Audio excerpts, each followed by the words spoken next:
खबर कराची से। मलीर के इलाके Shah Latif town sector A16 में बढ़ती हुई चोरी की वारदातों के सबब इलाका मकीनों में शदीद तफ्तीश की लहर। पुलिस खामोश तमाशाई।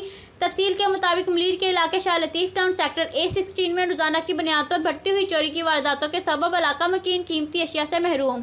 इलाका मकीनों का कहना है कि Shah Latif town sector A16 में नशा करने वाले चोरों के जानिब से रोजाना की बुनियाद पर चोरी की वारदातों के सबब शदीद परेशानी और तफ्तीश में मुब्तला है। इलाका मकीनों ने इंकशाफ किया है कि इलाके में मौजूद स्क्रैप कबाड़ी की दुकान पर चोरी का सामान फरोख्त किया जाता है, जबकि बार बार शाह लतीफ थाने पर चोरी की रिपोर्ट दर्ज करवाने के बावजूद पुलिस खामोश तमाशाई बनकर हाथ पर हाथ रखकर बैठी है, जबकि बढ़ती हुई चोरी की वारदातों के सबब इलाका मकीन रात जाग कर गुजारने पर मजबूर हैं। खुदारा नोटिस लिया जाए। हमारी न्यूज़ से आकिम अली दिल की रिपोर्ट। मजीद खबरों के लिए देखते रहें हमारी न्यूज़ HD।